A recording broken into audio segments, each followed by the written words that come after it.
वर्षों पुरानी घटना है। दानापुर रेल मंडल में एक उज्जड़ और झगड़ालू किस्म का गर्मी मोहन सिंह ट्रांसफ़र होकर आया। उसका तबादला करवाया गया था। वह जहां नियुक्त था वहां सबसे लड़ता झगड़ता रहता था। उसके सहकर्मी और अधिकारी उससे आजित आ चुके थे।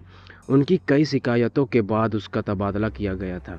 दानापुर रेल मंडल के अधिकारियों और कर्मियों को उसके बारे में जानकारी मिल चुकी थी। मोहन सिंह ज्वाइन करने के बाद तुरंत क्वार्टर की मांग करने लगा। कोई क्वार्टर खाली था नहीं। एक क्वार्टर था जो भूतहा माना जाता था, इसलिए कई वर्षों से बंद पड़ा था। रेल मंडल के अधिकारियों ने उसे वही क्वार्टर आवंटित कर दिया। वह बेहिचक उसमें प्रवेश कर गया, उसकी सफाई कराई, रंग रोगन कराया, फिर आराम से अकेले रहने लगा। पहले ही दिन रात को लकड़ी के चूल्हे पर खाना बनाने बैठा तो उसके आसपास कुछ पत्थर गिरे। वह चौंका, लेकिन कहीं कुछ दिखाई नहीं पड़ा। वह अपना काम करता रहा। थोड़ी देर बाद फिर कुछ लकड़ी वगैरह गिरी। एक हड्डी भी गिरी। उसे गुस्सा आया। चीख कर गाली बकते हुए बोला, कौन है रे हरामजादे। वह अपना काम करता रहा। थोड़ी देर बाद फिर कुछ लकड़ी वगैरह गिरी। एक हड्डी भी गिरी। उसे गुस्सा आया। चीख कर गाली बकते हुए बोला, कौन है रे हरामजादे। हिम्मत है तो सामने आ, तो तुझे बताओ। तभी ऊपर से एक आदमी का कटा हुआ पांव गिरा। मोहन ने उसे पकड़ा और चूल्हे में झोंक दिया। बोला, अब आ साले। जोरों से हंसने की आवाज़ आई और एक आदमी सामने आ खड़ा हुआ। उसने कहा, वाह बहादुर, तुम बिल्कुल नहीं डरे। लोग तो मेरी आहट से ही कांप जाते हैं। मोहन, क्या चाहते हो?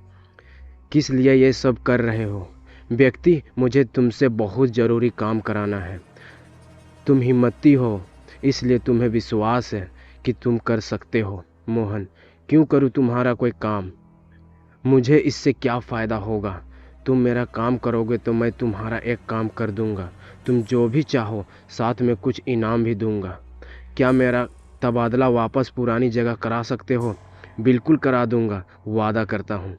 तो फिर ठीक है, बोलो तुम्हारा क्या काम है? देखो, मैं एक प्रेत हूँ। मेरा भाई भी प्रेत है।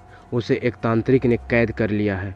वह उसे एक घड़े में बंद कर कल शमशान ले जाएगा और ज़मीन में गाड़ कर भस्म कर देगा। फिर वह कभी आज़ाद नहीं हो सकेगा। तो मैं इसमें तुम्हारी क्या मदद कर सकता हूँ?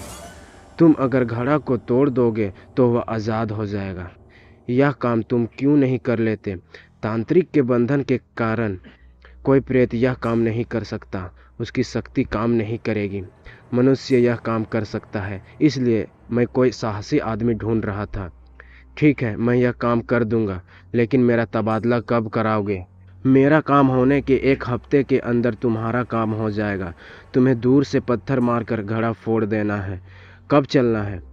आज से ठीक 3 दिन बाद मैं रात के 1 बजे तुम्हें शमशान के रास्ते में ले चलूँगा, जिधर से वह घड़ा लेकर गुजरेगा। ठीक है, मैं तैयार रहूँगा।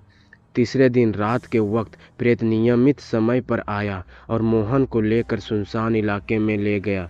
थोड़ी देर बाद कुछ लोगों के आने की आहट मिली। मोहन ने देखा एक आदमी सिर पर घड़ा लिए जा रहा है। प्रेत ने इशारा किया। उसने जेब से पत्थर निकाला और निशाना लेकर जोर से घड़े पर दे मारा।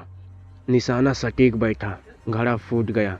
जोरों के अट्टहास के साथ एक रोशनी सी उड़ती हुई हवा में विलीन हो गई। प्रेत ने खुश होकर मोहन से कहा, धन्यवाद, तुमने मेरे भाई को आज़ाद करा दिया। अब मैं तुरंत तुम्हारा काम कराऊंगा। तुम्हारे क्वार्टर में कोई भी आकर रहेगा उसे तंग नहीं करूंगा। तुम जब याद करोगे तुम्हारे पास आ जाऊंगा।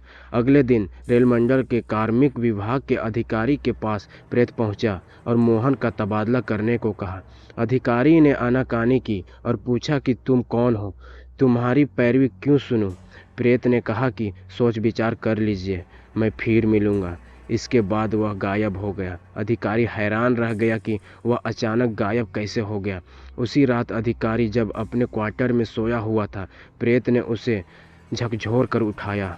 वह भौचक रह गया। प्रेत, तुम्हारे घर के दरवाजे खिड़कियां सब बंद हैं, फिर भी मैं अंदर आ गया। इसी तरह चला भी जाऊंगा। समझे मैं कौन हूँ? मैं कुछ भी कर सकता हूँ। जिंदा रहना चाहते हो तो मेरी बात माननी ही पड़ेगी। मरना चाहते हो तो कोई बात नहीं। मैं अंतिम वार्निंग दे रहा हूँ। कल उसका तबादला का ऑर्डर निकलेगा, नहीं तो परसों तुम्हारी अर्थी निकलेगी। सोच लो क्या करना है। और वह गायब हो गया। अधिकारी मारे भय से कांपने लगा। रात भर नींद नहीं आई। सुबह ऑफिस पहुंचा तो सबसे पहले तबादला का लेटर तैयार कराया। इधर सुबह के वक्त जब मोहन सिंह उठा तो बिस्तर पर 10,000 रुपयों की गड्डी दिखाई पड़ी। वह समझ गया कि उसका इनाम है। ऑफिस पहुंचा तो पता चला कि उसका तबादला आदेश निकल चुका है। वह वापस धनबाद रेल मंडल भेजा जा रहा है। अगर कहानी अच्छी लगी है दोस्तों तो वीडियो को लाइक, कमेंट एंड चैनल को सब्सक्राइब करके हमें सपोर्ट जरूर करें। थैंक यू दोस्तों।